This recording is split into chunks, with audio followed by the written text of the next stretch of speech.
And we are live, and it's the second Star Trek stream. And as the title says, we are going to be waxing philosophical. With me tonight, I have Step Talk and One Ton Hammer, and hopefully Polydub will join us soon. Hey, guys. So I was just wondering to myself the other day and thought it would make an interesting stream topic. Was Gene Roddenberry a modern-day philosopher whose medium happened to be television instead of a book or an essay? Or was he just a really forward-thinking and innovative television producer who just happened to come up with a really good idea? Take it, Hammer. I would say more of the latter than the prior. A lot of the work that he did, a lot of the information he got was joint information. I mean, he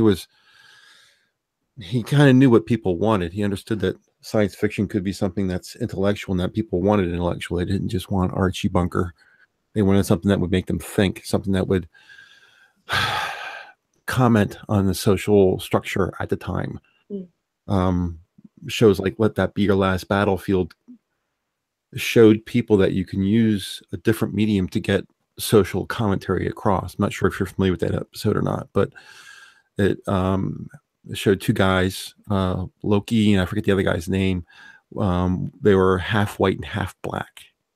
And they were different sides were black and white, right? Just about to get to that, yeah. Okay. And the social commentary was that Kirk would say, well, I don't see what the difference is. You're black on one side and white on the other. And the guy says, yeah, but I'm black on the right side. Yeah.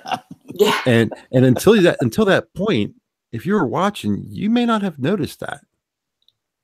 So people who watch would stop and say, what, really? And it proved that the commentary of you're black, I'm white, changed to I'm black on the right and you're black on the left.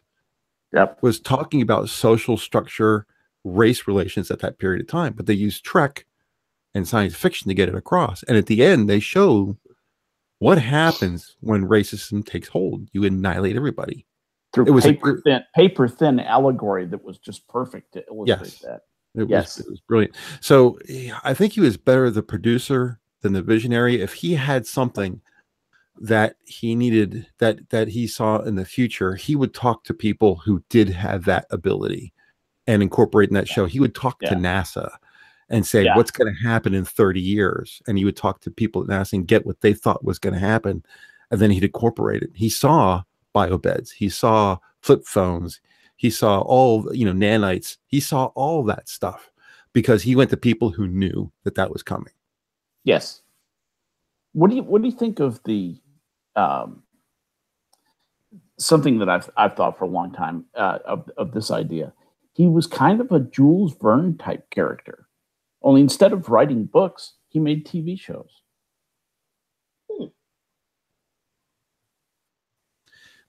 Yeah. Jules Verne prognosticated man going to the moon. This is true. I never thought of it that way. I think his ideas came out in the television medium because that was a good place to go to. But he was a screenwriter. He was a writer. He was a writer's writer. No doubt about that. Right. And that means pen to paper. Remembered for is the TV shows, though. Right. And that's where that's what they think of it. Yeah, that's where his writing found release is on television. But he wrote most of the episodes in TOS. And what he didn't write, he heavily edited. So he was definitely a pen to paper kind of guy. Although it didn't show up in a book, it showed up on a TV show. He was still the writer. He was not so much the producer or the editor so much as the writer. So he shares even more in common with authors than would appear on the surface. So would it seem like maybe it's kind of a bit of both worlds then? If he did most of the writing of the especially the original series, could it be that he was like, because you said that he went to NASA and stuff, which is true. I remember reading about that. But I was wondering, maybe is it possible that he could be a modern day philosopher and a good producer of television because of how good his writing was and how involved he was, especially in writing the original series. And you're right about him being an editor. He edited what was the episode that Harlan Ellison wrote? Do you know how I'm talking about? The City on the Edge of Forever. Forever. That's what it's for. The City on the Edge of Forever. Drusilla. Oh my God. Pardon me? Drusilla. Oh my God. Oh, yeah. Drusilla was my fantasy girl. Oh my God, she was amazing. Which James Caan was in, by the way. I didn't know that. Yep, he was in that. That was one of the things I used to love to do, was to pick out the stars who were in it before they were stars. But anyway, Harlan Ellison wrote that, and Ellison was famously kind of prickly about anybody editing his stuff. He was constantly fighting with the publisher of Strange Tales when he was writing science fiction pulp before he got his break, and but he did not mind Roddenberry editing that script, the one script that he wrote for Star Trek. He said that Roddenberry made it better. He was one of the few editors who knew what he was doing, in Ellison's opinion. It's pretty high praise, actually. Oh, wait a minute. This is not the episode I was thinking of. City on the Edge of Forever is the one with the portal to the past. Right, exactly. Right. And that had a famous female actor at the time. Played Jill Edith Ireland. Keeler. Jill Ireland was in it. The girl who played Edith Keeler. Edith Keeler. I have to cheat and look. I can't remember that much. I'm already cheating and looking, trying to find it, but I can't find it. I'm a Harlan Ellison fan, and that's really where I come at this. He was an astonishing writer. It'd be nice if Memory Alpha actually had a cast link. Oh yeah, it's probably a better idea than Wikipedia. That's what I should do. Yeah, it doesn't have a cast link, unfortunately, though. Yeah. Films, portals, series, nope. Films, nope. Memory Alpha, yeah, there it is. Frequently asked questions. Why don't you have a cast page? Alrighty then. Going back to the philosophy thing, I was thinking. Joan Collins. Joan Collins, is that who it was? That's Edith Keeler. Yeah, I knew that was somebody who was big in movies back in that period of time. Oh yeah, Joan. She was a huge name. Yeah, she was.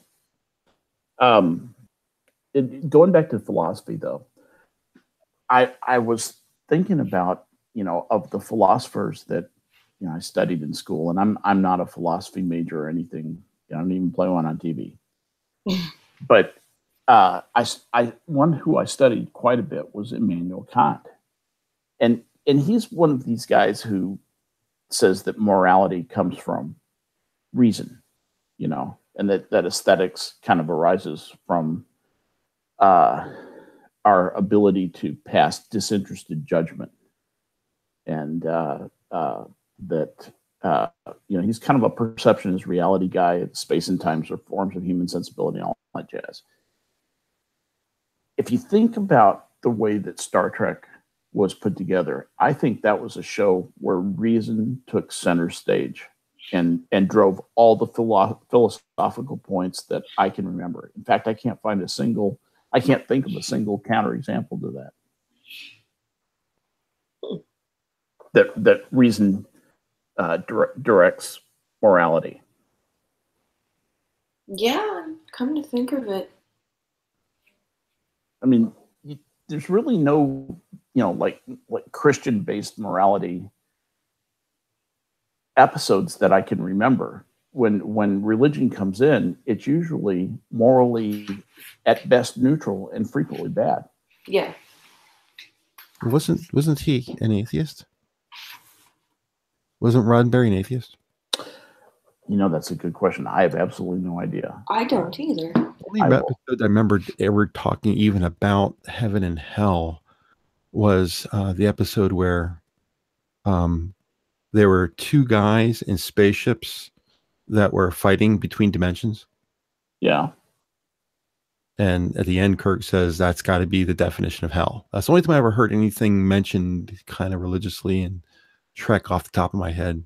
I can't remember what the name of that. Well, they were forever, was. having some charismatic leader leading a cult, and they were marching to the one thing that was going to convert all of life into something wonderful. And, it turns out to be kind of one of these when prophecy fails type episodes. Oh, you thinking of Eden? That's a different episode. Yeah, maybe I am. That's the one with the hippies. Yes, the one with the hippies. Exactly. Going down to Eden. I remember that episode. That's what I was talking about. Was a guy who had a very thin, gaunt face and a beard, and he was on the planet's surface, and he had a spaceship that had kind of a bubble over the top. Looked like a UFO. Yeah. I know what you're talking about. I remember think I know that. the episode you're talking about. I remember that. I can just remember like a couple of scenes, just what they looked like in my brain. I can't even remember the. Wasn't a popular episode. What was the name of that? I'm not even sure how to search for it. Help me out. Yeah, I'm not even sure how to search for it. You probably look for an episode list and hope for plot synapse in column. Oh boy, that could be 20 minutes trying to track that down. Exactly. So, but getting back to the idea of reason driving everything, I think that was Roddenberry's vision for the future, was that things would be more reasonable. We would be less rooted in superstition, less rooted in fear. And I think a lot of what he was about was moving away from fearing things we don't understand to understanding more things and finding more things to not understand, but not fearing them, respecting them, but not fearing them. Or am I just shoveling shit at this point? I would say that's like I would say that that's a fair assessment. Especially because I'm not as well versed as with the original Star Trek, but if you look at some key next gen episodes, like they're definitely, the theme of being more reasonable. The one that comes to mind off the top of my head is the Outcast episode, where the androgynous species was working with the Enterprise, and Riker fell in love with TNG. When Riker fell in love with one of the people, and they had banned like physical like sex and everything like that, because there was no need for sex anymore, and there was no need for male and female, but there were these people who sometimes felt female or felt male, like it was, but the way they were treated was like, why can't you just... Was her name Soren or his name? Soren. That's almost all I remember about that. And it was the Janai was the species. Yeah, I would never gotten that.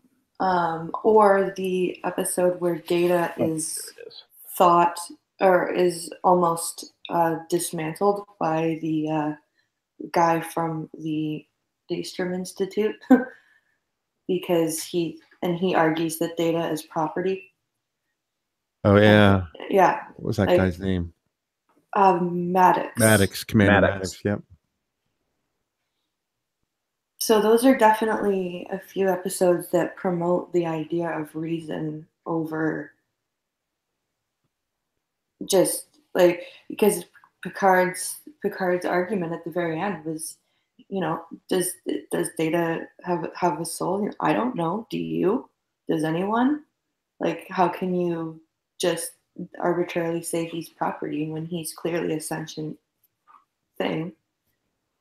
Like, you can't just automatically assume that because he is built by a human that he's not a sentient life form. There's a great So- line at the end of that too, when Picard turns to the Arbiter and says, "If you wanted to make law, make it a good one." Yeah, exactly. What a great line. Wait, what is the line? Say it again. The line is, well, and he says her name. I can't remember her name, but he says, well, so-and-so, you wanted to make law. Well, make it a good one. Oh, Yeah. very good. Very good. Great Yeah. line. Yep.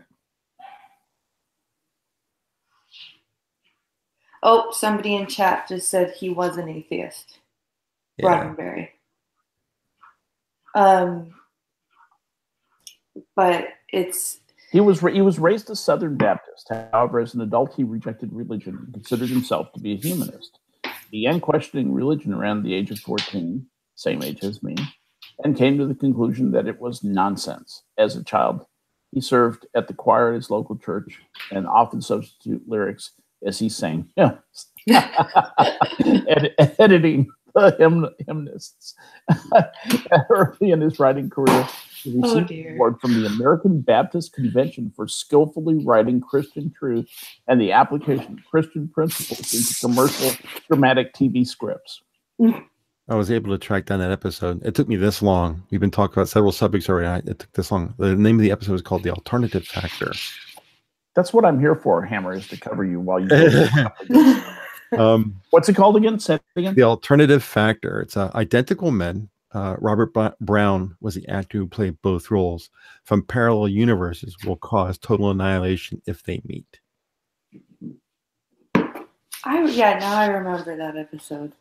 And I remember it was almost comical watching the reactions of the Enterprise crew when that came out, and they were like, seriously? That's why you like it's a brilliant balance between, it's a serious thing. You're like, you can't have these people fighting because of having one side of them black and white. But on the other hand, it was just so comical to see the crew just like, seriously?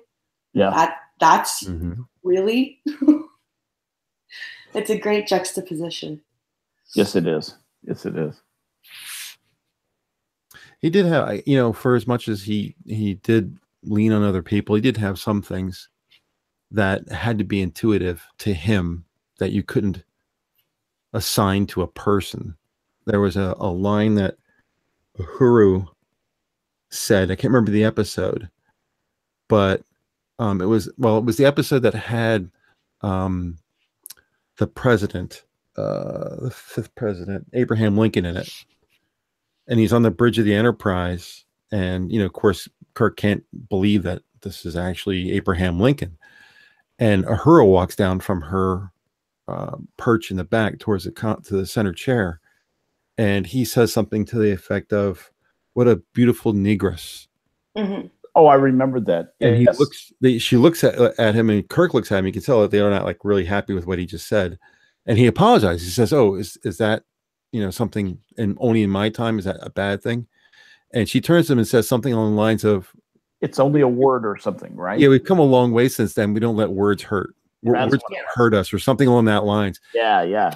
How would he get that? How would he know that that's going to be a problem even more so in the future? He can't ask a NASA scientist. They're not going to give him that information. Yeah. So that had to come from inspiration. So I guess there are points where you can actually say, yeah, he saw what was coming. I think he did. I think he had a brilliant view into the future. Very uncommon. Well, if you like, especially when you get into the Next Gen and Voyager episodes where you have Data and Seven of Nine and Doc trying to figure out what it means to be a human. And you have some really interesting ways to explore the philosophy of being a humanist and what it means to be. You could definitely tell he was a humanist because he definitely didn't have a rosy view of human. Like, he was smart enough to know that we're capable of some horrendous shit. Yep. But he also knew that humans are capable of immense Goodness, feats of goodness. Like decency. one of the there's a great line just after Seven of Nine joins the Voyager crew, and without giving too much away, Scott, because you haven't seen it, they run into a species that has been decimated by the Borg, and basically they want 7 of 9. That's their thing. We'll leave Voyager alone if you give us the drone. And she willingly volunteers to go with these people. Janeway obviously won't let her. She goes, no, we'll find a way to deal with this. But just curious, what made you do that? What made you want to sacrifice yourself for this crew? And she goes, perhaps I am finding that random acts of compassion can be in my nature. Because earlier in the episode, she was saying, why are you guys being so nice to me? Why are you guys trying to help this species? Because as Borg, she just doesn't understand that concept. It's, assimilate or destroy.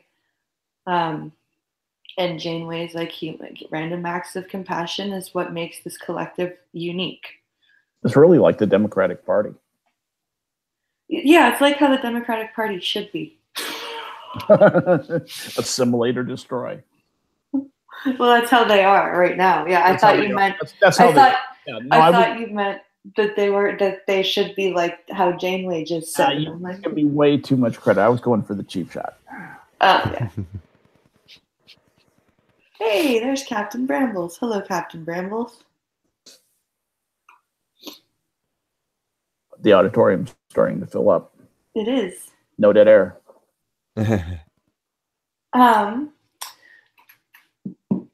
I had a couple other things that I wanted to mention and get us talking about, but I can't remember what they were. Actually, the Borg is one of those topics. Do you think the Borg is or was a metaphor for something? Like yes. I'll let Hammer go first on this. But I'm interested to hear what you say, because you just want to cheat off my paper. I really didn't think the Borg had any significance beyond the ultimate user. I mean, they changed because the script required them to change, but I never saw them as representative of anything specific in our culture. Mm-hmm. Maybe consumerism, but that's about it. Yeah, it's the Borg to me was it was. Let me preface this by saying it was not designed this way. This was not in the writer's mind. It was not in the people who made Star Trek's mind. But the Borg winds up being a pretty good analogy for the way that the Communist Party works in places like North Korea and North Vietnam. The old Communist Party back in North Vietnam, back in the bad old days, back in the early 70s, about it. It's assimilate or die. You have to do things our way. You have to become part of our process, or we will essentially either kill you or do as good as kill you. Now, do you think that the reason the Borg was introduced in Next Generation was because they probably didn't have the ability to show the Borg in the original series? Because no, I really don't. I don't think it's anything like that. I think what happened was the Borg occurred to somebody, and that'd be an interesting thing to know, is who invented the Borg, what writer came up with the idea of the Borg, because it was such a brilliant thing to add into the series. It's one of my favorite things about the Star Trek series was the Borg. It's absolutely fascinating thing to have to fight against. have to contend with. Because looking back now, like if you look at our culture today and you look at the Borg, Yep. it's really like it's kind of disturbing. Like especially if you look at the SJW culture. Absolutely. It's the Borg has very rigorous purity tests for its components. Yeah. If a component fails the purity test, the component is eliminated. Same with social justice warriors. You have to conform to their exact philosophy, and you have to pass periodic purity tests to make sure that you're a good functioning component of the Borg. And you'll say only what you are allowed to say and do only the things that you are tasked out with doing. I jumped out to a website that I frequent from time to time. It's called Science Fiction and Fantasy. And it allows you to ask questions about just about anything from Conan to Star Wars, anything that's science fiction or fantasy. And the people who run the page try to get actors or writers or somebody to respond to the questions that people post on their blog. Is this sfsite.com? Sci-fi.stackexchange.com. Sci-fi.stackexchange.com. Okay. And one of the questions was, were the Borg intended to represent a communist state? And the question from the person is, I know that TNG was made during the end of the Cold War, and the parallels between the United Federation of Planets and the good capitalist society of America were striking.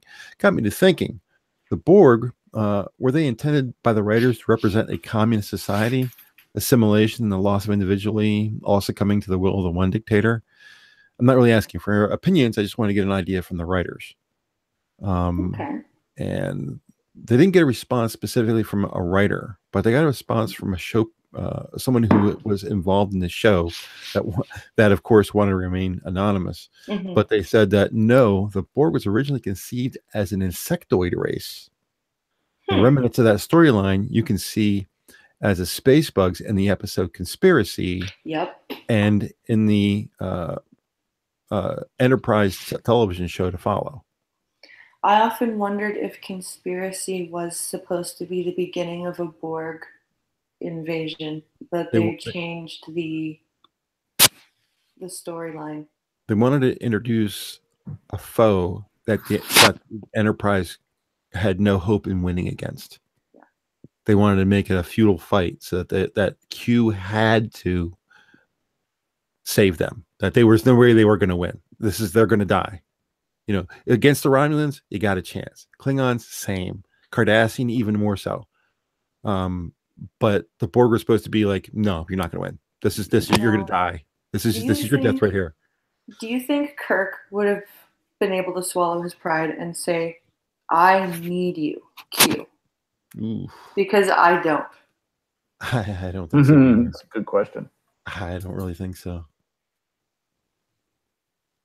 And that's one of my reasons as for why Picard is a bit of a better captain than Kirk, because Picard was able to swallow his pride and stand there on the bridge of his ship with his crew in earshot and go, I need you. Yeah, that's a good point. You know, Picard is much more, much less of the prototypical Greek tragic hero that I think Kirk was. Well, they split Kirk. The whole idea behind Riker and Picard and Riker was that they took Kirk's fighter personality and gave it to Riker. And they took the diplomat part and gave it to Picard. That's the whole idea behind that, was to split them in half. Split him in half. I did not realize that. That's why Riker's always shields up, phasers on standby, you know, and Picard's kind of like, tell these other Romulans or these other Klingons to uncloak so we can outnumber the Romulans. You know, he's always the thinker, the strategist, the behind the back kind of guy where you're like, oh shit, I'm fucked. Anything you say, Picard, anything you say, because he made sure he got you. You know, Kirk was all bluster, you know, faking people out and that kind of stuff, but Picard was the thinker. And Riker was the guy who's, you know, look at Darmok. You know, Riker's all about let's fire phasers and let's take them out and let's and he's all about weapons. Picard comes on board and says, Darmok and Shalag at Tanagra, and everybody's okay because he was the thinker. Well, it's also helped that he was an archaeologist first, so he knew his, like, he was like, okay, this guy's speaking in metaphor now. He's not trying to hurt me. He's trying to talk to me, like, and that's why it's an interesting thing to see how Riker and Worf play off of Picard, because they're both the fighters. They want to jump into battle, and Picard's like, no. Like the first step in Farpoint, when Worf almost shoots the view screen because Q's on it, and Picard's like, Lieutenant, really? Do you intend to blast a hole in my viewer? Like, what I've been doing the last couple of weeks is going back and watching DS9 from our previous talk. I think I mentioned that like the second season, and okay. I think I'm on I think I just finished the fourth. Oh wow! And yeah, I'm going through them pretty quick, one after another. And it certainly made a change in the whole demeanor of the show when Worf came on board. That whole, Klingon tilt to the show has certainly changed the whole look and feel of it. I'll tell you that. So he was a very important character, not given the level of importance that he really had on the show. He wasn't just communications. He wasn't just hailing frequencies or open captain. He wasn't that guy. He wasn't Tasha Yar. He had such more depth, and when he left, when he left the Enterprise, his character left the Enterprise and came to DS9, I'll tell you, it changed the way I immediately started liking the show a lot better. Mm-hmm. Well, Worf is a fascinating character, don't you think? He really is. He really is a brilliant character. Yep. Brilliant's not too strong a word. I couldn't agree more. I really enjoy the character. They wrote him so well. They gave him such great lines. But they wrote complexity into him. Like you could see him struggling with his background to understand some of the more nuanced parts of the culture he was being exposed to. I found him fascinating. And I should have mentioned him when I was talking about the humanity versus, because he's a perfect. He's another one like Data, where he's struggling with his human and Klingon side. Yeah. Good. When he's introduced in DS9, he's about to leave. He's about to turn in his uniform and all that kind of stuff. And go be a monk. Yeah, basically. And Cisco, talks him out of it. But there's a line Gowron's trying to convince him to come over and be a Klingon again. And he says, I'm gonna kick your brother off the council. I'm gonna take all your land, and you're not gonna have any glory. And Worf looks at him dead line and says, but I'll still have my honor. Mm-hmm. And it's like, you could see this being in a movie theater. Everybody stands up and cheers when they exactly. Absolutely. What a great line. It's like, but you can't take my honor away from me. So that was talking about great lines from Worf. Just because I'm afraid I'm going to forget it, I'm going to interject one here that we can all enjoy and remember together.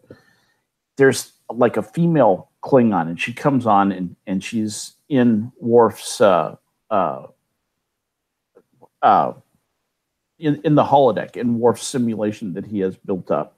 Mm-hmm. And she meets up with Worf after she comes out from, or Worf joins her. That's what it is in the simulation. But she's just beaten all the monsters in the simulation. Kalar.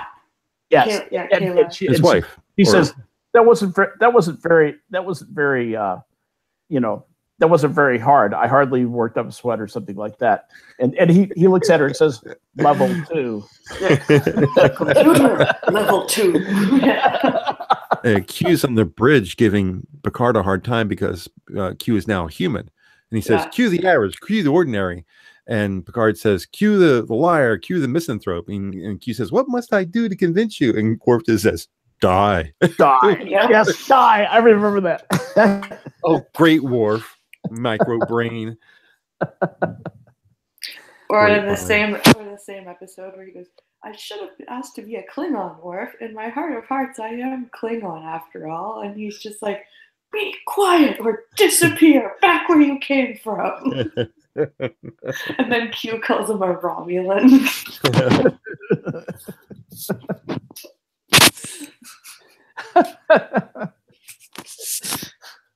That's how I know I'm an actual Star Trek nerd, even though my knowledge is not to the level of your guys, because that stuff just appeals to me. It just makes me feel good inside. It's hilarious. I have to do what Hammer's doing. I have to start watching DS9. I'm seriously going to make that a project. I'm still on the 4th season and you got to watch Voyager too. Yeah, I watched some of Voyager. Gotta watch Voyager. I mean, I had to watch DS9 because I was a little biased because Polly was talking it up so much. My natural reaction when Polly says something is good is to think that it's bad. That's evil, right? And so I was kind of giving DS9. There were certainly episodes where I was like, "Oh my god, this is awful. Yeah. This is so awful." The episode with Quark's mom. Yeah. Oh my god.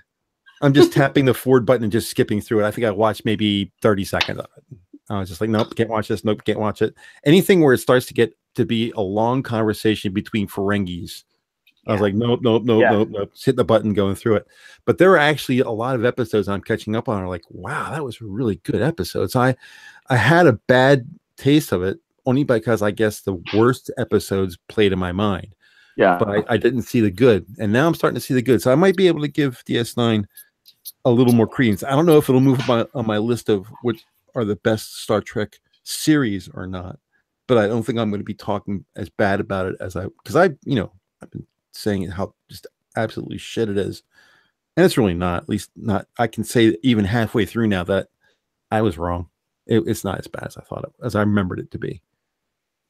But you got to see Voyager. I mean, granted there's some episodes in there that are pretty terrible too, but there's some episodes in there that are just fantastically great episodes. Especially the one where 7 of 9 joins. The episodes are called Scorpion Part 1 and Part 2. Yeah, they're really outstanding episodes. I have to watch. Now you get me all psyched up. It might be a very late night. Very late night household. Yeah, I talk them all up. I think there's really some excellent episodes of Enterprise too. So there's some excellent episodes of the original for that matter. For my part. I think everyone agrees that the original and the TNG are all pretty good. I mean, there's some bad ones in there, but they're overall everyone kind of says, yeah, they're great shows.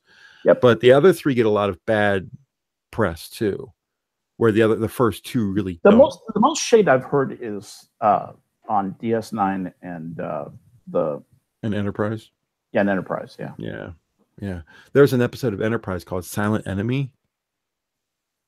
It's a standalone episode. You don't have to know anything before or after. It is its own episode. I would say before you watch anything else, watch it because it's it's probably the best episode, I think. It's a standout. Right. Hold on. What's the name of it again? Silent Enemy. It captures a lot of things about Enterprise that they were trying to push, but people didn't get. They were trying to push the fact that this ship is not a ship of dominance. The Enterprise, the original Enterprise, can only barely do warp 5, and that when it was shaking itself to bits to try to do it. Yeah, it didn't have shields, it didn't have phasers. The tires weren't properly balanced. They weren't, and you literally outrun the torpedoes on impulse. If they fire torpedoes, you can go to impulse and outrun the torpedoes. I mean, that's how inept the ship was. So I mean, other ships could knock it out in just a couple of shots, and they were done, just like that. So I mean, the feeling of helplessness. Now that's probably probably what part of what made it such a difficult show for people to understand. But yeah, I guess I got to admit this now that Polly's here. Polly's here. I'm watching DS9 and I'm liking it. What, DS9? Yeah, you just fainted, right? What? What? Hammer said DS9 was okay? No, I'm not. I'm it's not retribution. It's whew, okay. All right. Relief. There isn't this giant flaw in the man's personality. You know what I mean? Like it's. So, Okay. is there any part of Star Trek that you don't particularly like, Polly? You mean other than Discovery? Yeah. That's not Star Trek. Well, no, that's what I mean. Like it's a We can't excise that from the universe. That has nothing to do with Star Trek. That's some other show that's totally irrelevant. Nothing to do with Star Trek. Do you mean show or element in the Star Trek universe? Well, no, I meant as a series, or did you like all the series? I liked all the series. I didn't. I mean, not equally, but yeah, I don't. There's no one I avoid. Even the one with that chick captain. Voyager? Yeah. Are you hating on Voyager? No. I like it too. I just okay. You haven't seen it. How can you like it? Who? I'm 65. I call women chicks. You haven't seen Voyager? He hasn't seen Voyager. I've seen. Oh my God.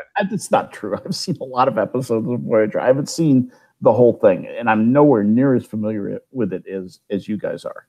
So let's. I know it's off topic, but now that we have the four of us here, we have to give our order of shows. And you have to include TAS. And if you don't, you're no fan. Okay, I'm not a fan. You don't like the animated series? The animated series was pretty good. Yeah, man. I've never watched it. I've never watched it. It's not that I'm not a fan. It's not that I'm not a fan. What I will say about the animated series was the music was fantastic. Yes. Yeah.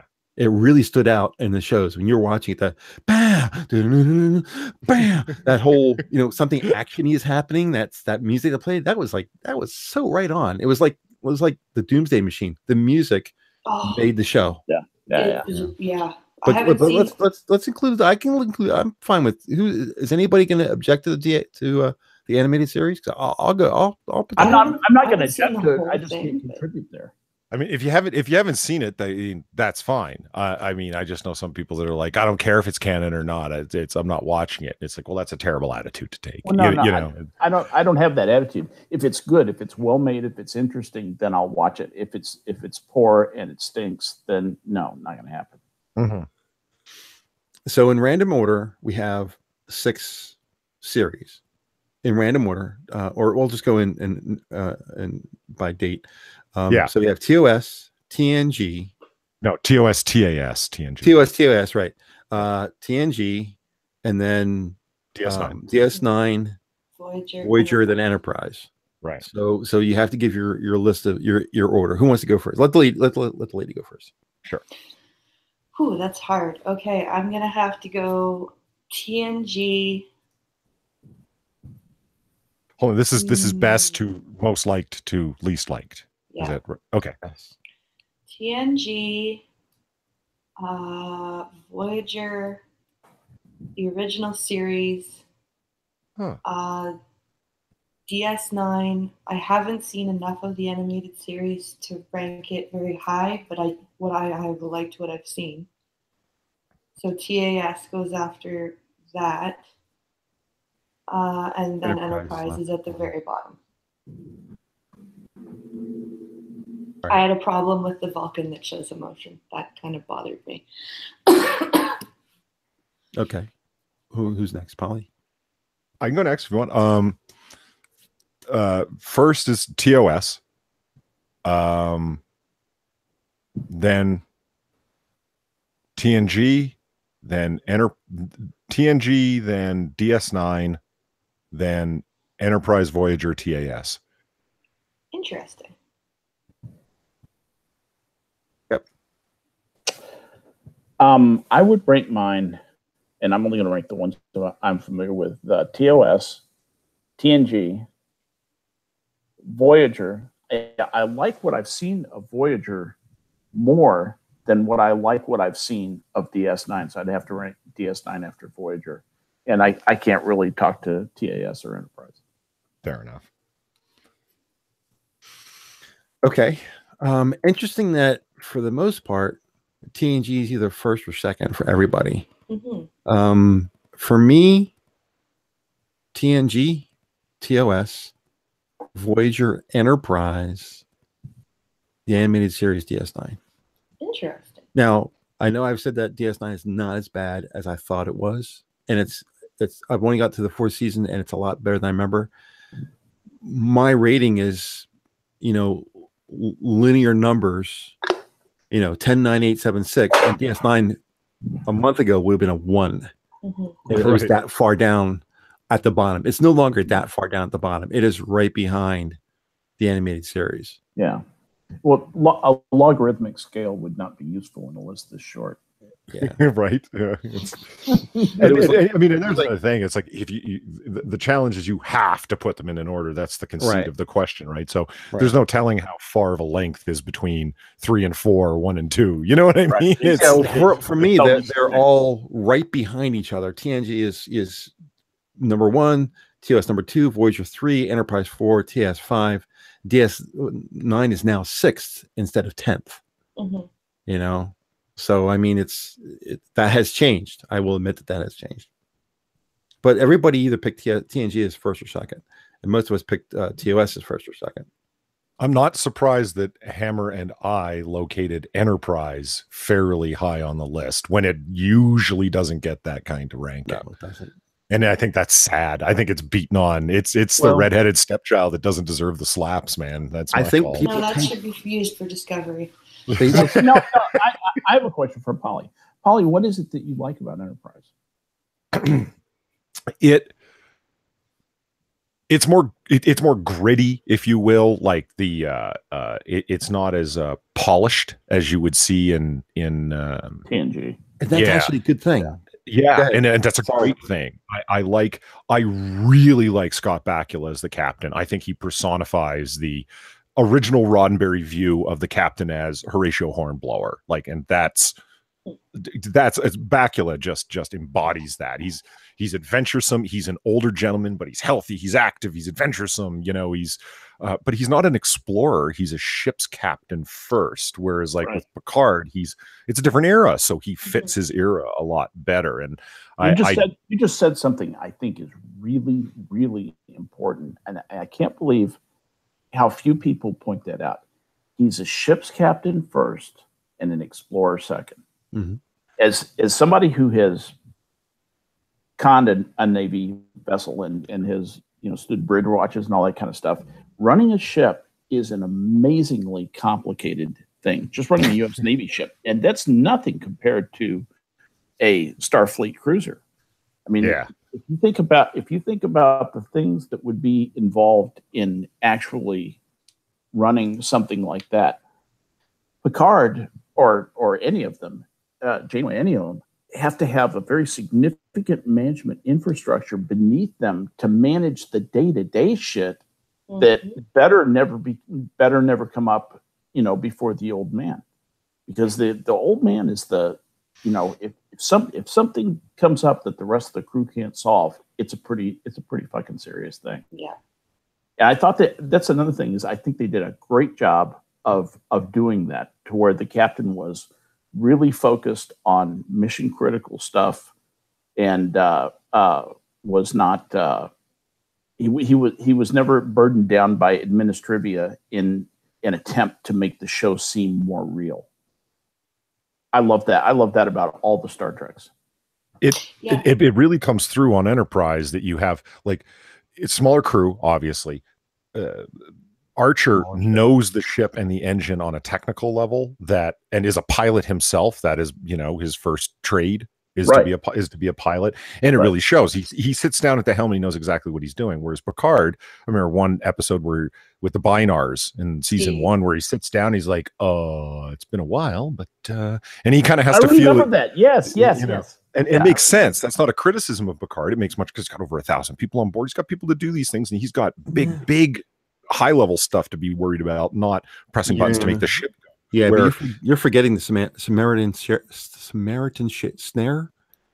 It was the episode where they were caught with with an old ship that was just draining them and creating radiation, and they had to turn the ship over to the computer to try to get out. But instead, Picard sits down and uses an asteroid to slingshot them out. He drove the Enterprise. That was a booby trap. Samaritan snare is the Nightmare on the Stairs, the one where Wesley and Picard are in the shuttle talking, where Picard's going to get his heart surgery. Right. Yeah, Booby Trap. That's right. That's the Booby Trap episode. That's a fantastic episode because you get it's two streams, right? It's like, what's Picard going to do?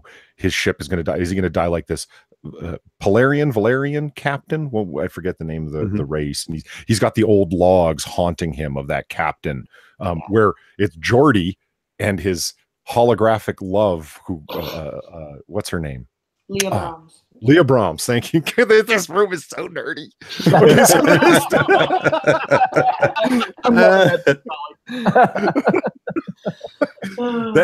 was two I don't great think stories. there's anything the four of us can't answer. If someone forgets, someone else is going to know it. Those are just two great storylines that were running in tandem, and it really worked. Great episode. When you go to watch, just a suggestion to Skeptalk. When you do go to watch Enterprise, try to forget that any other Star Trek has existed. Look at Enterprise and judge it on its own merits. Watch it create the universe that you're going to be dealing with. Don't say, oh, I remember when TNG did this, or I remember when TOS did this, or something like that. Watch it only for itself. That's a good thought. Judge it I will. I'll make my brain tabula rasa, Yeah. Slate. Judge it on its own time period, because it is a different time. It is a different time. That's what will probably make you much more enjoyable, and will probably bring it up higher on your list if you can do that. I think I'll give it another chance too. A really good advice. And unfortunately, it's going to end up like by the time you get to the end of season 4, it's like, God damn the economics of new television, because like it could have done another season or at least 2, but ratings the way they were, if you look at the scheduling and the timing of it, it was about the economics of television at that time that it got canceled, right? If you can't sell the commercial spots in syndication and you hook your show to a network, it worked with, what was it, UPN with Voyager, where they gave them sort of like the quote exclusive rights, like for first airing anyway. That worked with a new network. Then you get CBS Paramount trying to do it again with what's their network called? Paramount Live or something like that, or CBS Go or something like that. Yeah, but you know what I mean? Like they're still trying to like we're this is going to be the flagship show to launch this new network and get us the notoriety. And it's like, yeah, and if you didn't have a bunch of retards at the helm, no pun intended, it might have gone somewhere. Like it. Netflix is going to buy it. It's going to die. God, Hammer, remember that depressing conversation we had when we were on stream just a little while ago about like a Netflix 4-shot season or 6-episode season and how unlikely that is? It's just, I don't know. I really think the future of Star Trek is it's not a good outlook. No. Episodic television is no longer possible economically. With the people who are involved right now, they'd have to have a culture shift for it to be good again. I think they're still going to be able to make good movies, but TV, no, not with the current people in charge on the TV side. But when you look at all of the, like, again, I'm talking without like a wide knowledge of the economics and legality involved. We're talking about like how many slices of ownership Trek has been broken up into. Is that the issue, or is it just that there's nobody who wants to promote it? Because if there's not a small group of executives that are behind something, it's never going to happen. That's how those things happen, right? Yeah. When you look at like look how many Netflix originals there are. Look how many Amazon originals there are that are very successful.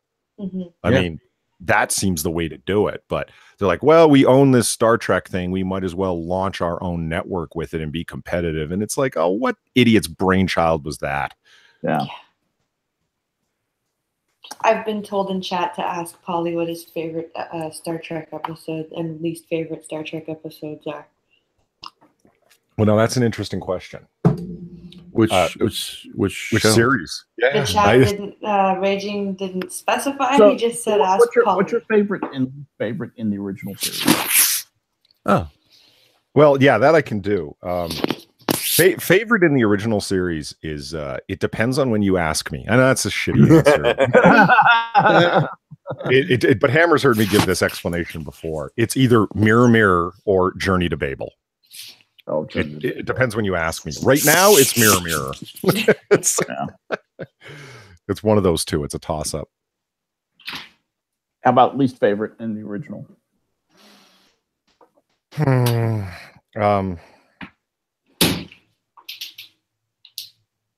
telepath. Probably. Really? Nah. It was just so middling and so forgettable and so unrewatchable. Like I rank like favorite really on its rewatchability factor, if that makes sense. No, I absolutely that's like my prime. That's like the prime thing. Do I want to see it again? Absolutely. You know, and it's like if I've seen it less than 10 times, well, it must suck pretty bad.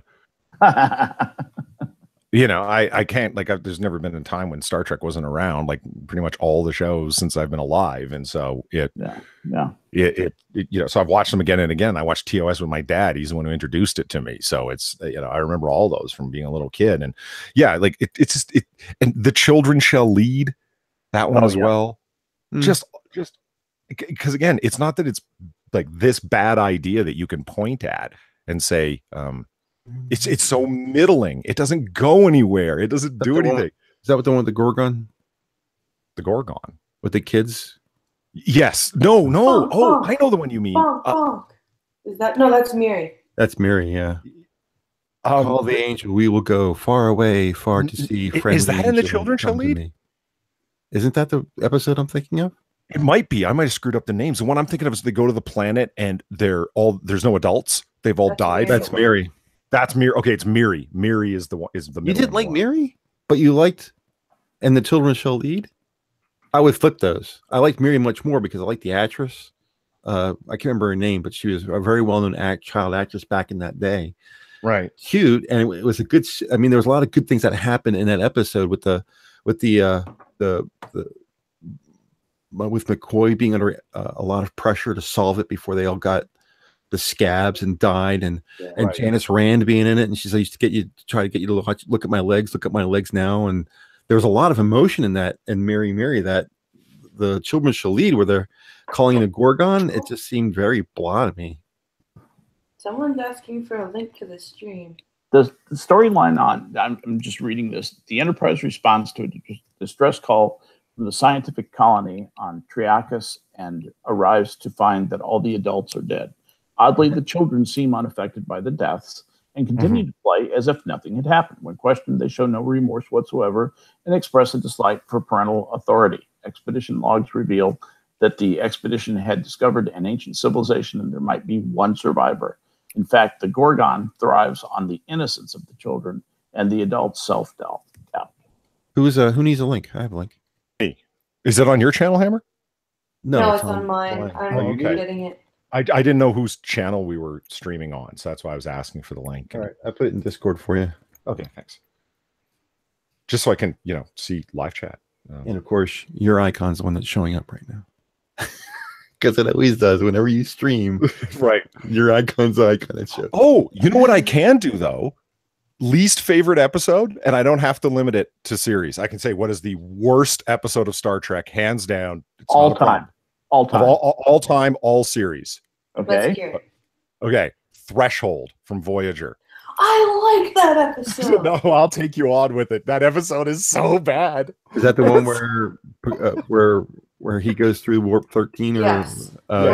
He ends up being having sex with Janeway as a goo monster or something. Well, this is pretty bad. Not exactly, but close enough to explain why it's so bad. And I can offer my brief explanation as to why it beats the.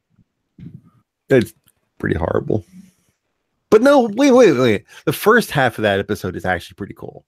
And therein lies the rub. Okay.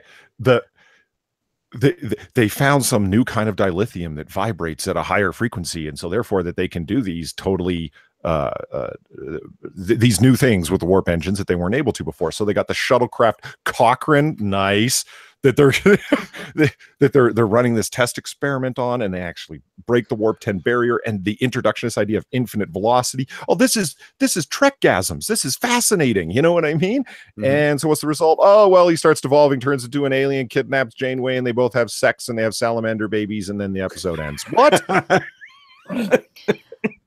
Yeah, that sounds like one I'm not going to enjoy. I liked it for Doc. I'll sit through it just to be part of the club. But it reaches such a high level of fascination and then falls apart so completely and so badly it earns the crown as the worst episode ever. Strangely, I'm looking forward to watching this. You're right. It builds you up into something where you think, oh, they're going to get home earlier, and this is all working, and yay, and it really tricks you into believing it's going to happen, and then they just push you off a cliff, and you're dead. So, you're right. What episode was that? Was that one for me? And it's a Voyager episode too. Oh Lord. Dark Frontier. Frontier. That pissed me off so much because they basically wrecked all the Borg canon. Oh, this is with the introduction of the Queen, where they first meet the Queen. Yeah. You're a Queen hater, are you? No, it's not that I'm a Queen hater. It's that the whole thing was that the Borg wasn't supposed to have known about humans until Q threw them into the path of that cube. But then all of a sudden, 7 of 9's parents were quadrant and studying the Borg somehow, even though nobody had ever heard of them until Q threw the Enterprise at the cube 7 years before. So how on earth did the Federation know about the Borg?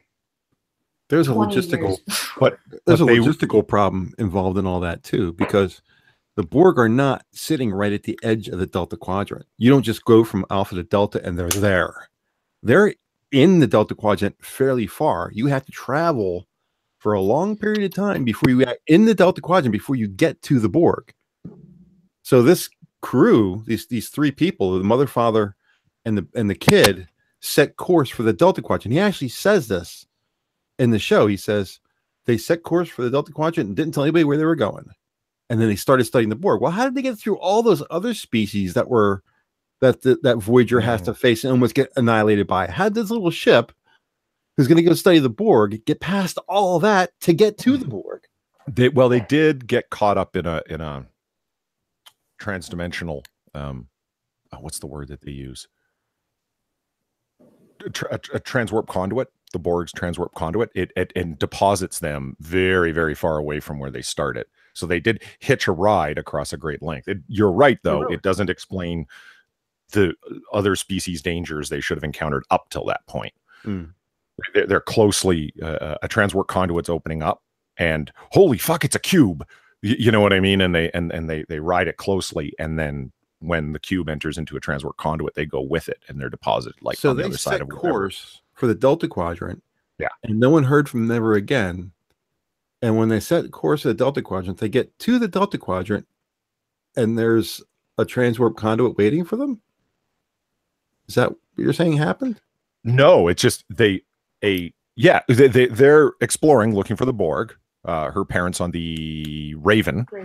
Right? Yeah, and they're following subspace echoes and so on and so forth, things that they think are indications of Borg activity, but they're not sure because they don't know if they really exist. And they stumble on a transwarp conduit opening up, and all of a sudden there's a cube in front of them. Yeah. Oh wow! I didn't know that's how it happened. Yeah, that episode's I think it's worth rewatching because I like the back and forthness of 7 of 9 reading. Is that the Raven? Frustrating episode. No, it's Dark Frontier. That's the episode. Because it's frustrating because it has the ability, it has the potential to be a great episode. I did think it was absolutely horrible when in the next episode when the Borg has recaptured 7 of 9 when they do the heist to get a Borg transwarp coil, and 7 of 9 decides to stay on the cube, and her it's like, you can be here. The Queen says to 7 of 9, you can be here with your family. Look, even your father's here. And he turns around and it's her father with all Borged out, right? And you get this great moment from the actress 7 of 9 going, Daddy? And I'm like, oh God, that's terrifying. Yeah, that was terrible. Yeah. He was Borgified. Yeah. He was altered by the Borg, to quote Data. But it was both his mother and his father, right? Yeah. I don't think that it was, but I just don't think that they showed his mother. They could probably only get a hold of the actor. Magnus, your name is Magnus. That's a pretty alpha name there, buddy. Magnus, yeah. I'm just happy that nobody has mentioned. We're talking about like worst episodes of the entire Star Trek pantheon of that nobody mentioned Shades of Grey, because I don't think it counts as an episode. No. Oh yeah, it's just a clip show. Yeah, there was a writer's strike at the time. It's not a full episode. They just made up the story of Riker with his illness and slowly dying as a reason for there to be clips shown. I just don't even count it as an episode, in my opinion. I like it because it's the last episode that Catherine Pulaski has ever on the show, and that makes me very happy. You're a Pulaski hater? I am. Oh, I like Pulaski. She brings in that McCoyness. I don't like Pulaski, and I also don't like Diana Muldaur either. I don't like the character, and I don't like the actress. You didn't like her when she was like hot in TOS when she was a young lady? When she was Miranda, what was she? She was in TOS like 3 or 4 times under different names. Didn't we looked it up once, right? Like, wasn't it 2 where she played the blind doctor who was going to live with the Medusans? Right. Yeah. Great name. Yeah. Kind of on the nose, but also pretty cool. And then when she was a scientist when they found Sargon living under the planet. Right. I forgot there was a character named Sargon. Yeah. And it was Return to Tomorrow. Return to Tomorrow. Yeah. That's the one with Sargon. Yeah. And then the one where she played the Medusan consulate there, it was called Is There in Truth No Beauty? Right. Yeah. You're right. There was only 2. Who's to say that they're not too beautiful to behold? Great line. I don't like her, and I didn't like the role she played in TNG either. No, I found that they tried to make Pulaski too much like a female McCoy without any of the wisdom or the heart. And it really pissed me off. That's a good description right there. Because if you look at how she treated Data, it was analogous to how Bones and Spock got along, except Bones actually respected Spock and had a friendship with Spock, but they were just able to rib each other, whereas Pulaski was just flat out nasty and discriminatory to Data. She was like, "Oh, you're an android. You don't know what humans talk about. Like, you have no idea." Like, well, are you sure it wasn't supposed to be character archy in the sense that she was going to end up respecting Data? Because it certainly did after their first Sherlock adventure together. Well, she didn't really even end up respecting him, I thought. I felt she just kind of ended up more tolerating him. Yeah. Because even after that Sherlock adventure, when she gets that geriatrics illness from the telepathic child, her first reaction when Data shows concern for her is to quip, "I'm not exactly up to factory specs." And then, she apologizes for it, and she goes, "Oh, I'm sorry, the pain is tolerable." But it's like, really, dude? Like... Well, I don't know. Think about the amount of times that McCoy, some of the, within context, really racist shit that he throws at Spock. Green-blooded goblin. Yeah. No, right? Does he actually say hobgoblin? Isn't that the word? Yes, he has. Yeah, he called him a hobgoblin. But Kirk did the same thing too when Spock had the spores. Yes. But he was trying to make him angry. The gall to make love to that girl. Yeah. But you should be sitting on a toadstool. Yeah, that was pretty harsh. But you see Kirk being awesomely Kirk, because Spock's throwing him around the room, beat the hell out of him, and he's Captain, I want to, after he's cleared his head, Spock's head has been cleared of the spores. Yeah. He says, Captain, he's basically wanting to apologize for attacking his commanding officer and friend. And he says, "Don't worry, Mr. Spock, that hurt me." And then rubs his shoulder, goes, in more ways than one. Like, it was, you could say it was painful for him to say those things to his friend. Yeah. Like, he didn't, you know. Yeah, Kirk's awesome. Well, if we're both in the brig, who's going to run the ship? Right. Great moment. It's like in the episode of TNG where Riker has to go undercover to rescue Captain Picard. I think it's called Gambit. Mm-hmm. And at the very end, he goes something along the lines of, "You've committed, treason against the Federation. Data, perhaps you should take Commander Riker to the brig." And Data starts walking out to the brig, and Riker's like, he was joking. Data, he was joking. Data's just still walking. Yeah, stone-faced, walking straight ahead. This way, Commander. It's there were a lot of funny moments, things that make you laugh out loud. One of my favorite villain characters was this guy, Harcourt Fenton Mudd. Do you remember that? Sure. Harcourt Fenton Mudd. Harcourt Fenton Mudd. Oh, that girl who played his wife. Yeah. Man, did she play a great role there? Because I would have loved to have killed her myself, and I only just watched the episode. Oh yeah, that it's like, and you brought her out here with you and recreated her as an android. It was just as a reminder, and to, how does he say it? Revel in her absence. Revel in her absence, right? That actress, like, when Kirk encounters him, he says, "Harcourt Fenton Mudd, thief." And Mudd says, "Come now," and Kirk says, "Swindler and con man," and he says, "Entrepreneur." Iron Road. Did I leave you with that impression? I had to look up that quote, but I remember very Quarkish kind of comments. No, here's the interesting question, because Harcourt Fenton Mudd and Harry Mudd, the Tribble guy. No, the Tribble guy is not. It's not the same guy. No. Definitely not the same guy. Same kind of guy, like, I think it's played by the same actress, isn't it? Isn't it? No. Oh, he sounds very familiar. Definitely not the same actor. Similar. Speaking of tribbles, I have my tribble cat right here, whose name is Geordie. I'm trying to remember the character's name who was selling the tribbles, because they say it a number of times. I think his name was Harry Mudd.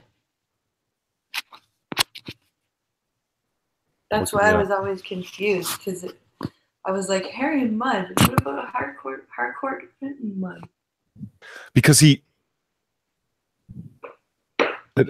station commander of Space Station K7. Yeah. Oh God. Such a storehouse of useless knowledge. Cyrano Jones was Cyrano Jones. Oh, because Commander Laurie of Space Station K7 says that there could be a Klingon agent on this, and he goes, "Klingon agent who?" And he goes, "Cyrano Jones." Cyrano Jones, a Klingon agent. And he goes, "What was Spock's line?" He goes, "No, he believed you. He just simply couldn't believe his ears." the reason we see Harry Mudd a second time is the first time he is pimping 3 women. Yeah, Mudd's women. The episode. Mudd's women. Right. They were going to be wives or something for the miners or something. For the dilithium miners. Yeah. That's why you see him twice. But that's the episode where he appears first, and then he appears a second time. That's right. And the second time he landed on the planet with the androids who had no purpose, and he unfortunately gave them purpose. Yeah.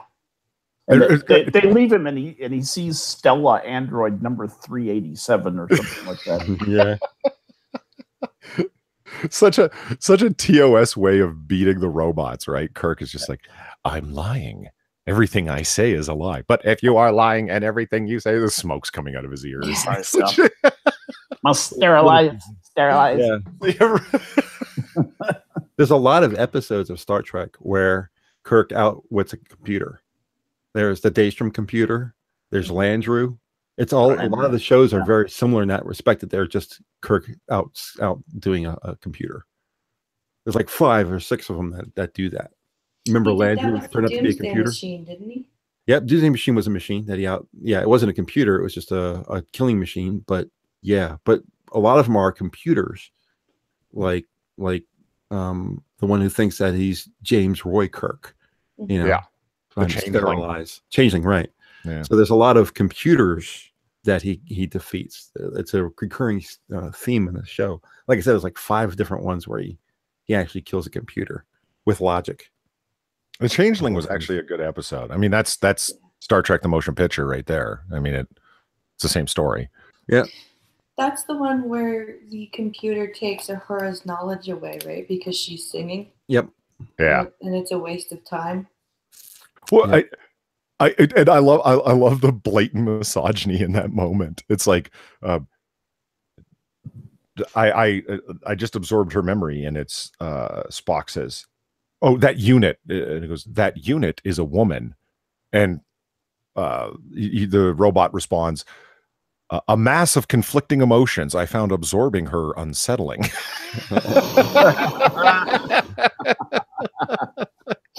I found absorbing her unsettling. Yeah, a mass of conflicting Star Trek emotions. is misogynist. Yeah, go figure, right? Don't say anything to any feminists, because that'll be the next thing you hear. All you'll hear. I mean, that's, I don't know. I don't know if you want to call it misogynist or just like boring humor, where it's like, well, we can't get her to man the helm. She's a woman, and women drivers. You know, like it would be on that level. Lowest common denominator joke kind of thing. I don't know. I still think that that the recurring theme of him beating a computer had some reason. They just couldn't think of better stories, and they just couched the computer in different scenarios, or there was some kind of paranoia back in the day where they thought that computers would take over the world, because it just runs in the show too often. I mean, it does, to the point where in The Ultimate Computer with Dr. Daystrom, Kirk and McCoy actually have that conversation literally. You always feel sorry for when the other guy's job is taken by a computer, but when it's your job, it's different, and it always will be. So I mean, they're literally just talking about automation. Yep. And like because that was a big fear. Yeah. With computers. Yeah, it must have been in the time period. People were worried about computers taking over everybody's job, people being out of work. I mean, like I said, Landry was another one. It turned out to be a computer. Yeah, Return of the Archons. Yep. Yeah. By the way, The Ultimate Computer has one of the moments in it that I refer to often on Memory Alpha, where I'm an editor. Shut up. That's awesome.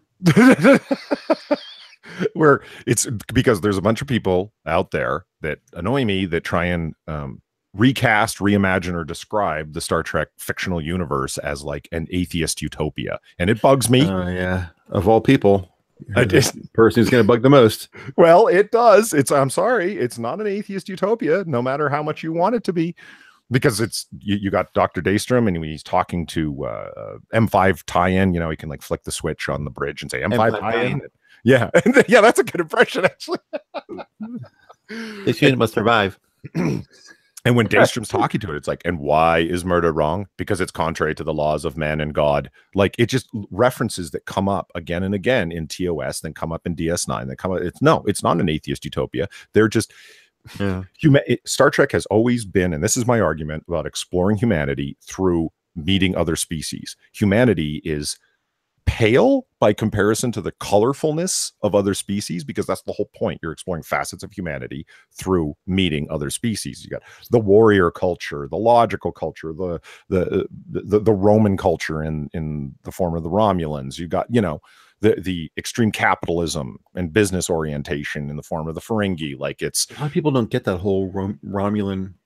They don't realize Romulan is based off the word Rome. Yeah. Well, a lot of people don't get that. Well, with the twin planets of Romulus and Remus, I'm not sure how they get that. Like, some people just don't get it. They don't see Let me beat you over the head with symbolism. Yeah. Yeah. You see it in a lot of shows. It's not just Star Trek, but I was making this point to somebody the other night. The TV show that I like a lot called House. It's off the air, been off the air for a while. But look at the characters. House is actually Holmes, and Wilson is actually Watson. Right. Yeah. That whole show is based on Sherlock Holmes. You don't see the symbolism until someone says it to you. He's just as much of a sociopath as Holmes really was. If you actually read yeah, that's excellent. I love House, by the way. So the same thing applies to Star Trek. There's a lot of symbolism that people don't catch until you point it out to them. And it's to me, it's just like it since we don't have access to actual aliens, and this is it's literature put on television. There are morality plays and adventures and so on. The only thing you have to go off of is human cultures. So of course you're going to make this species representative of these 5 different aspects of this of these cultures or whatever. And it's like, well, you don't see human beings like praying to God and so on. It's like, no, but you never see human beings doing X blatantly. You see other species doing it. You actually do see somebody praying to God in the show. My point is a human praying to God in the show. Yes, you do. Do you remember the episode? And not just saying, oh my God. There's a girl and a guy who are going to get married. During the show, the guy gets killed. And at the end of the show, they show her praying to God. And Kirk walks in and talks to her. From TOS in yes, it's TOS. Balance of Power. Yeah, I think that's right. It's Balance of Power. I think you're right. Yeah, their wedding is interrupted by the red alert or something like that. Yeah. Yeah. Yep. Yeah. And at the end, she's praying. Ah. Yep. And you get like in DS9, like you hear the little references. You hear Dr. Phlox talking to Captain Archer, where it's like, oh, I had no idea you had studied Earth religions, Doctor. He goes, oh, yes, absolutely. I chanted with the Gregorian monks, and I had a mass at St. Peter's, and I visited a Taoist temple. Like, and it's like, so yeah, religion's alive and well at that time, and it hasn't disappeared. You get Cisco talking to, help me out here, his fiance, then wife. Oh, no, Jennifer? Cassidy Yates. Oh, Cassidy Yates, the other one. Yeah, and they're talking about how they're going to get married, and she's like, we have to be married in front of a minister. My mother will never forgive me if I don't. And it's just a reference, and it's like, so you see these little spots of it, but if you want like exploration of like human religion, you look at the Bajorans and so on and so forth, like or the Klingons with their heavy duty religions, you know. So my point is this atheist utopia. It's like, hey man, quit grafting onto a fictional universe what you want to see in this world, you know. Since our discussion the other night, Polly, I have been thinking quite a bit of Immanuel Kant, and it led me to go look up some stuff about him prior to the stream. I was hoping you might be on, because I was curious to see what you think about the idea that in the Star Trek universe, particularly in the original series, and I say that because that's the one I'm the most familiar with, and I would say also the Next Generation, that morality is driven by reason. Would you say that that's true in a Kantian sense? It's not pure rationalism, neither is it in empiricism. It's really kind of a synthesis of those two things, where the driver of the way moral decisions are made, the way moral evaluations are made, is by human reason. Would you agree with that? I would agree with it insofar as that it fits with Roddenberry's secular humanism. Yeah, because that is the basis of secular humanism. So, and Roddenberry was a devotee thereof, so it fits in there. Now, of course, the less involved Roddenberry became, the broader the basis for human morality became, because now there's other writers involved, right? Where did it go? What did the basis evolve into once Roddenberry was less involved with the series, in terms of philosophical? Did it become more empiricist, or did it become even more abstract? And almost like not solipsistic, but you know what I'm saying, like nihilistic. Yeah. The great contribution of DS9 to like the philosophy of humanity, it comes up a number of times in Hammer. You'll hear it, is self-improvement. Is the phrase. It's like you get the economics of the future are somewhat different. We now just work on improving ourselves. That's from First Contact movie. Yeah. And we don't struggle for food anymore, right? And it happens with in a first season TNG episode where Picard is talking to the 3 people that were in the stasis satellite that they revived. They had undergone cryogenic freezing because of their illnesses at the time. And one of them is, oh God, Offinghouse. Why do I know these things? So a businessman named Offinghouse, and he, Picard's like, why are you so interested in getting a hold of your lawyer and checking your portfolio and everything? He goes, the humans are no longer obsessed with the accumulation of wealth. And then he says, it was never about wealth. It's about control. And he says, control over what? Your destiny. And that kind of control is an illusion. Picard says back to him, oh, really? Well, I'm here, aren't I? I should be dead, shouldn't I? And he says, well, what's the challenge then? It was the challenge, Mr. Offinghouse, is to improve yourself. Like, and you said, like, everybody knows this. Like, it sounds like something you were taught as a school child. Right. And, so that kind of idea is like, there's a wealth of resources to learn and to become athletic and to become spiritual and to, when you no longer have material obsession, to improve all of those aspects of yourself. All of those broad things that make you a human being, to better yourself. Doesn't that sound like the perfectibility of man argument? It sounds frighteningly like Nietzsche's Übermensch, honestly. Well, that's exactly what that's exactly what I was just trying to say. Like Man and Superman. What bothers me about Nietzschean philosophy is that there is no Übermensch without the herd. Right. In Nietzsche's words, there's the herd, and only through a comparative separation from the herd can the Übermensch be determined, realized, or understood. So what happens when there's no herd? What happens when you have a population of Übermensches? That was always my iffiness on Nietzschean thought. Yep. That's where I go with it. And I'm going to take this opportunity to rant about people who constantly talk about the Federation being a bunch of space Marxists, because it pisses me off. They're not fucking Marxists. Same here. How would you describe their society in terms of economics? Hammer and I have talked about this. It's the fascinating literary exercise of what to do when there is no more want because of replicator technology. Right. When scarcity disappears, now what? And so it's self-improvement seems like a great way to go. Scarcity does not disappear. The scarcity of certain resources is ameliorated by replicator technology, but there are some things that replicators cannot make, and those then become the focus because they remain scarce. And you get the idea of like unreplicable latinum, for example. Yes. Thus it becomes the commodity of trade. Right. And that I get, but when you can have food and so on made to order in any kind of way, and clothing and so on, so the base needs on your what do they call it, the hierarchy of need, in Maslow's hierarchy, thank you. When the first 4 stages are completely fulfilled, and then what's left, it's like self-actualization, and it's like self-actualization usually occurs in the pursuit of making those scarce resources more available. You work really hard to self-actualize. I think you have to work unbelievably hard. You probably never ever quite get there, but you can come close to that.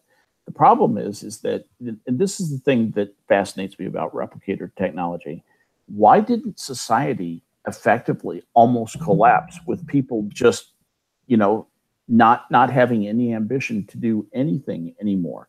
Where does the ambition come from to improve yourself? Where does that drive come from? Because most people, in my humble opinion, don't have that. Well, now that is the razor sharp question. In Marvel Comics, Silver Surfer, the planet that Silver Surfer comes from, Zenla, that's exactly what happened there. Mm-hmm. They're all a bunch of opiate addicts, every one of them. When they want to wake up, they take a pill. When they want to go to bed, they take a pill. When they want to feel good, they take a pill. Their entire life is drug oriented because they can, and there is no reason to do anything. They're the definition of arrested development and stagnant culture. They have no culture. No one paints. Why? If you want to feel artistic wonderment, take this pill. Mm-hmm. And it's like, wow, that's pretty deep for So Marvel Comics, like, yeah, you know what I mean? Like, it's who knew? right, and it's like, that's really deep writing, guys. And that's what I flash back to when I think about the question that you just asked. Yes, why would, if you can replicate the biggest, fattest opium-containing super chronic blunt, why are you leaving your house? Exactly. When VR technology, I mean, we see how people are with video games.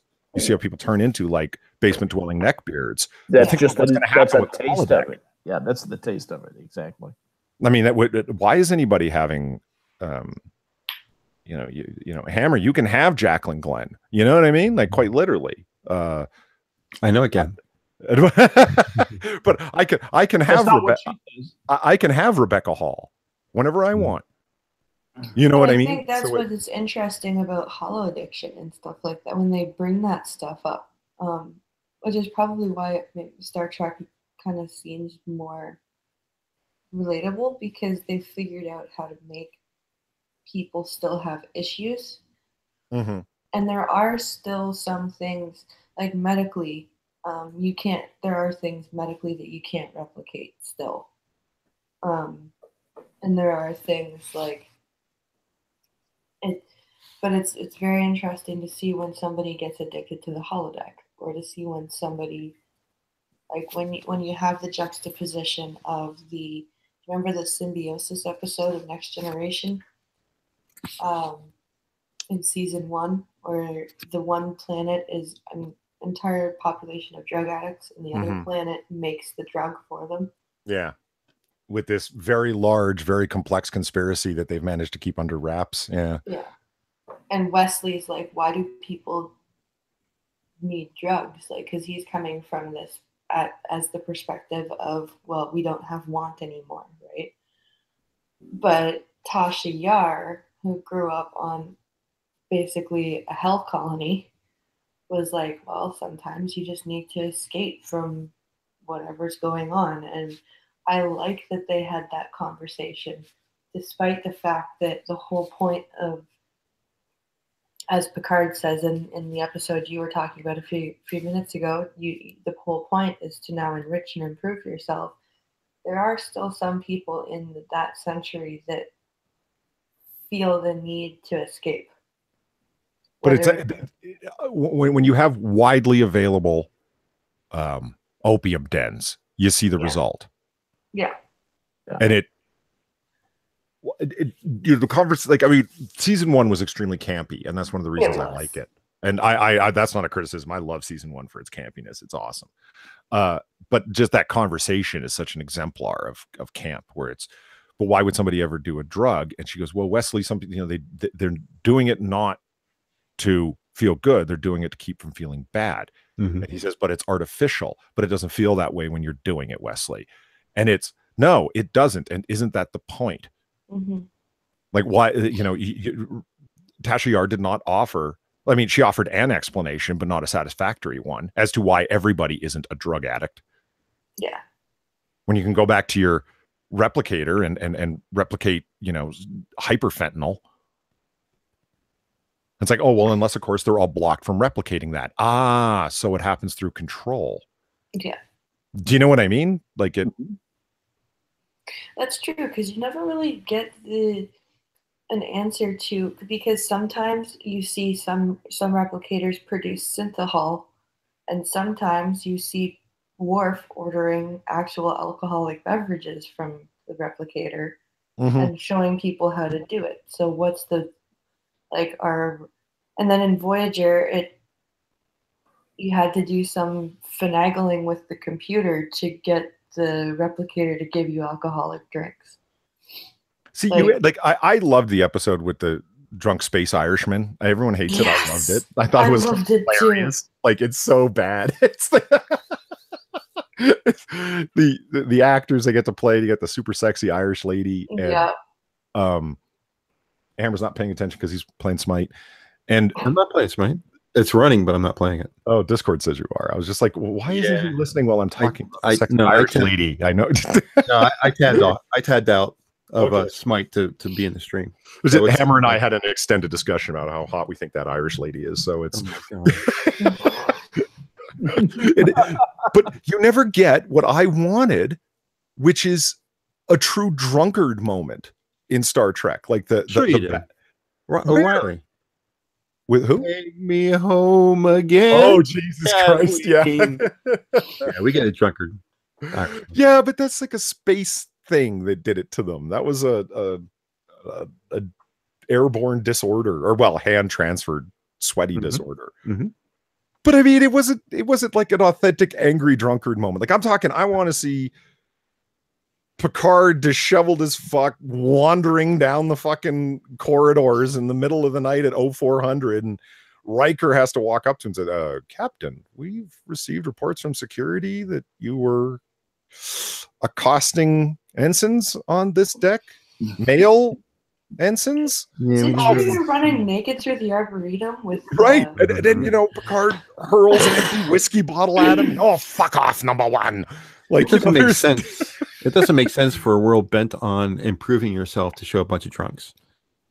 Obviously, you didn't improve very far. If that's the whole point of the future. What, the guy can't have a bad night? Well, I think the closest we get to an actual drunk episode or drunk moment is in Voyager. Someone to watch over me is the episode I'm thinking. Oh, but Scotty actually have a bad night. Series. Pardon? Scotty got drunk in the original series. Yes, he did. Yeah, that's true. It's green.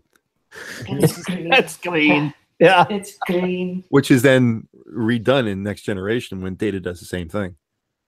It appears to be green. It is. There's the moments when Star Trek doesn't become about like being a morality play, it becomes about moralizing. Like that moment where in Voyager, where Tom Paris is talking to that sexy alien lady and she's smoking. Oh yeah. And he says, he kind of gives her a dirty look or a concerned one, and she goes, "Oh, what you don't smoke?" She goes, "Well, we did centuries ago until we realized it was killing us." And it's like, oh, shut up, writers. Yeah. And what the episode where DS9, where Quark, Rom, and Nog go back in time, and they turn out to be the 1947 aliens at Roswell, New Mexico, and the general lights up a cigarette, or one of the doctors lights up a cigarette, and Quark goes, "What's that smell?" He goes, "It's tobacco.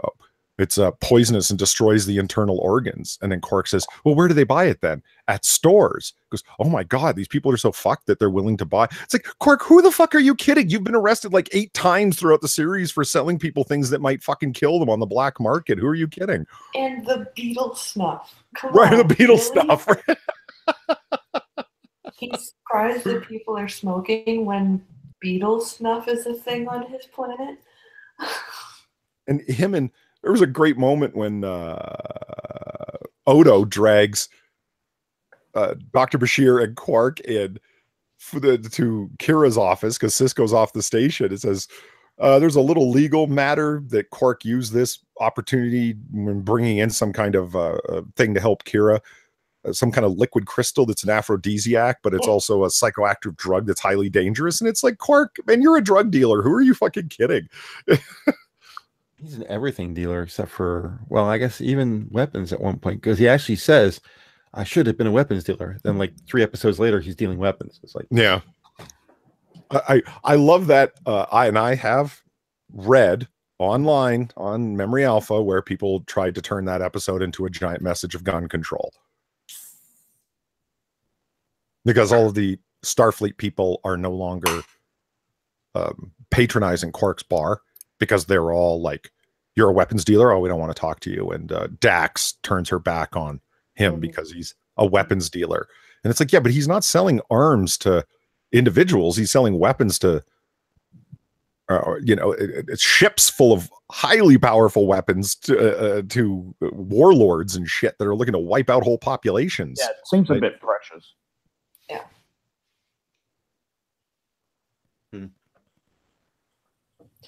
Well, it's getting on to 5 to 11, so I think maybe we can wrap it up a little bit.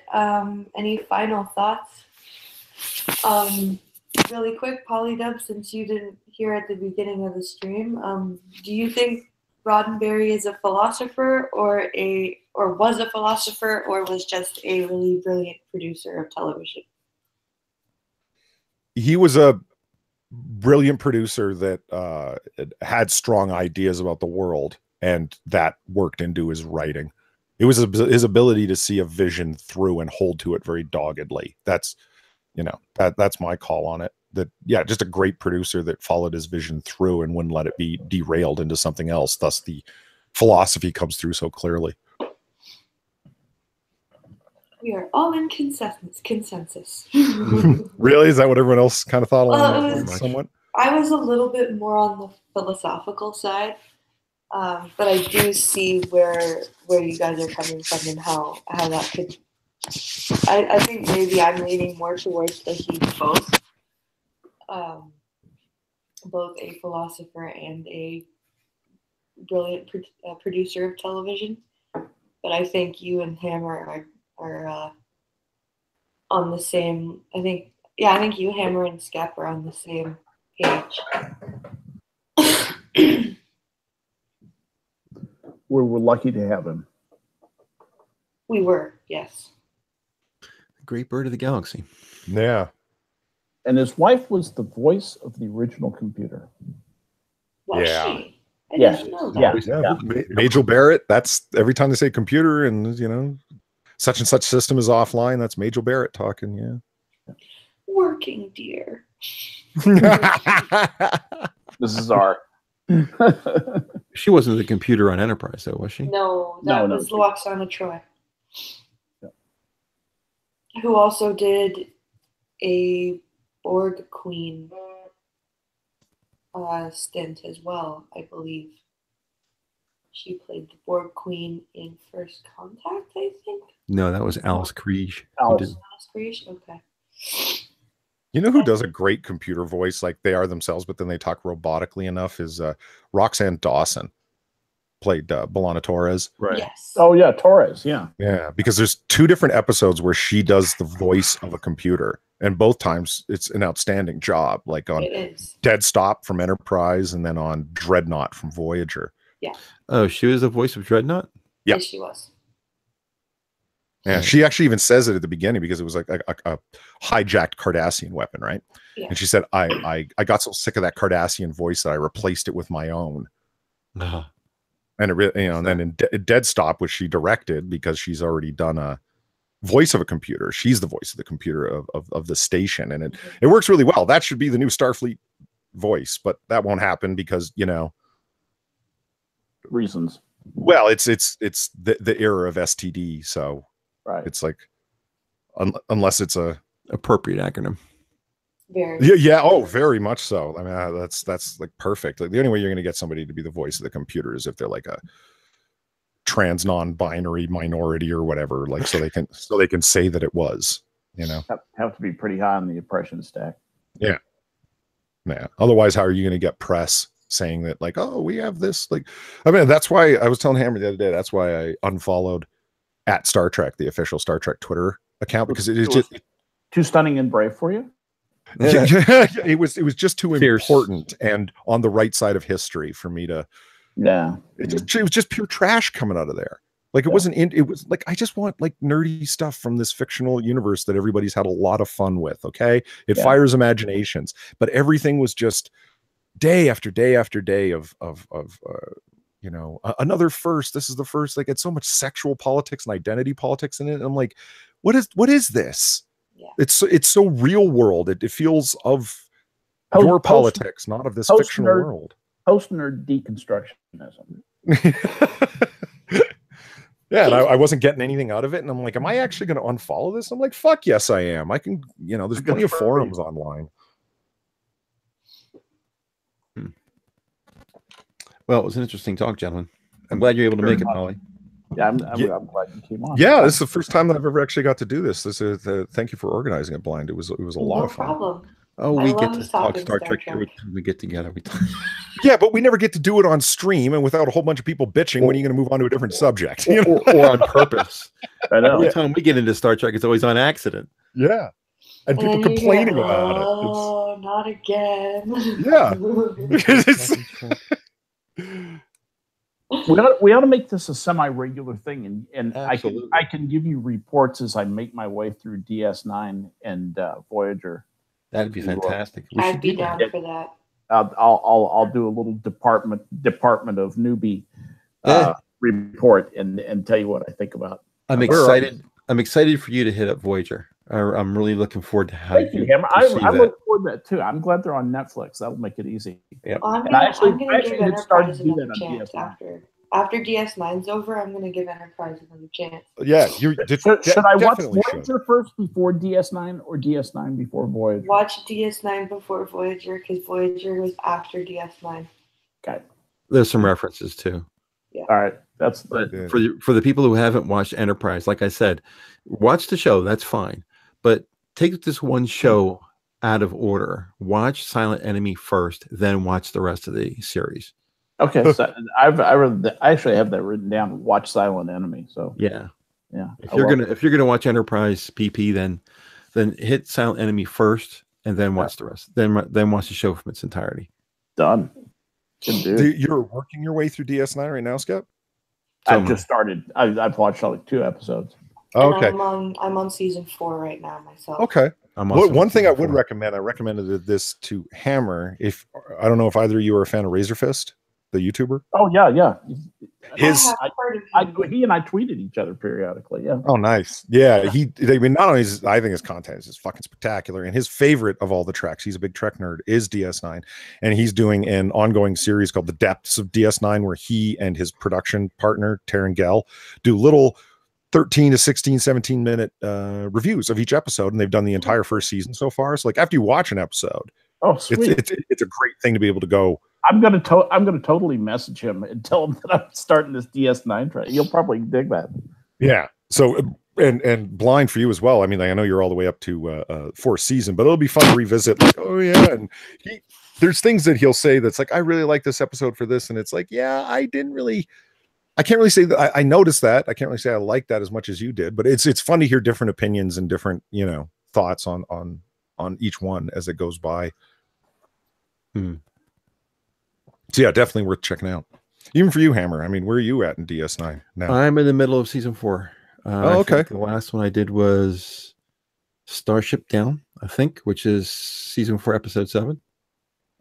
Oh shit! Is that the one where they're on the planet with the small contingent of Jem'Hadar? Yes. Oh man, that episode's hardcore. Holy fuck! It's a pretty good episode. I enjoyed it. Yeah. So my next one is Little Green Men, which I have not seen yet. That's the one where they go back to 1947 on Earth. It's hilarious.